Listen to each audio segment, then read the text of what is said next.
Ciao, benvenuti all'atelier Flora Cole.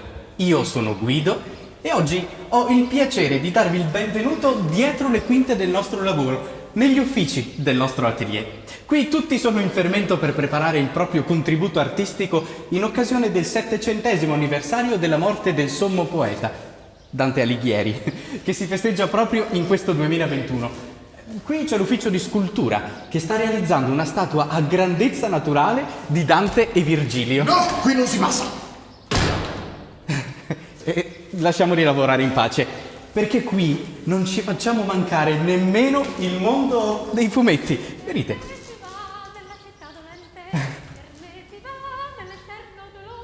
Curiosi di sapere quale contributo stanno realizzando i nostri fumettisti? Siamo proprio nel pieno del processo creativo. Venite.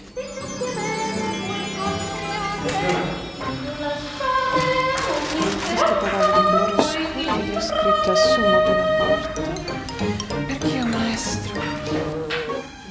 Guido, sei arrivato. Hai trovato un sostitutore per Gerione? Qui, ecco la fiera con la coda aguzza che passa i monti e rompe i muri allarmi. Ecco colei che tutto il mondo appuzza. E poi la faccia sua era faccia d'uomo giusto, tanto benigna vedi fuori la pelle ed un serpente tutto il serpente! Coda di serpente! E se diventasse un drago? Sì! Non c'era quel metraggio del 41? Sì! Potremmo prendere il drago e farci risalire in groppa. Che poi lui suonava anche in clarinetto, no? No, suonava un flauto traverso! Disegnava Word Kimball. E per i primi versi... Senti Silvia, pensi che si possano spostare nella tavola con Ezechiele? Potremmo inserirli quando il lupo abbatte la porta della casa di Tre Porcellini. Va bene, allora le aggiungo queste terzine. Prendi qua. Ei fronteggiò la casa dei meschini.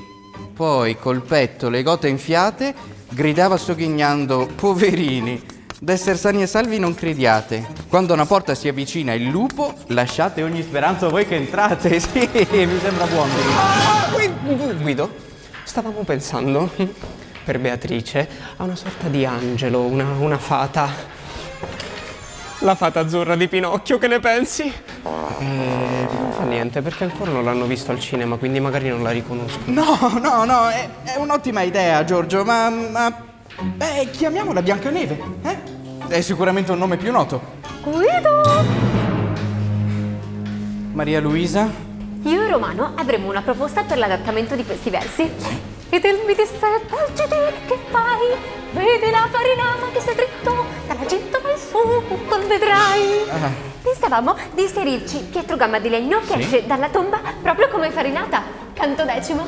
E riscrivere O Tosco che per la città del fuoco vivo tempai, così parlando onesto.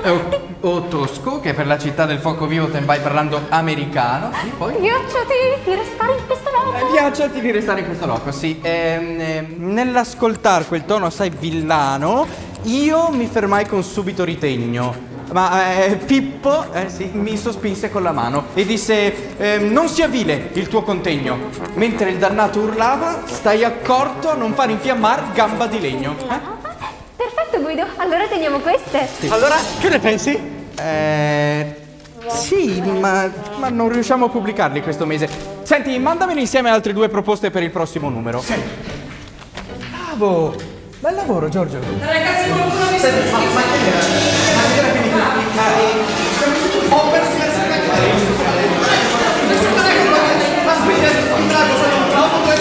ho capito. devo riprendermi i fogli.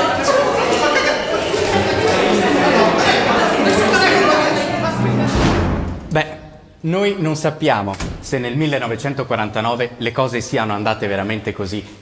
Anzi, sicuramente le cose non sono andate così, ma ci è piaciuto immaginarlo, stimolati proprio da quella fantasia che ha caratterizzato i lavori di Dante Alighieri e del prof Guido Martina.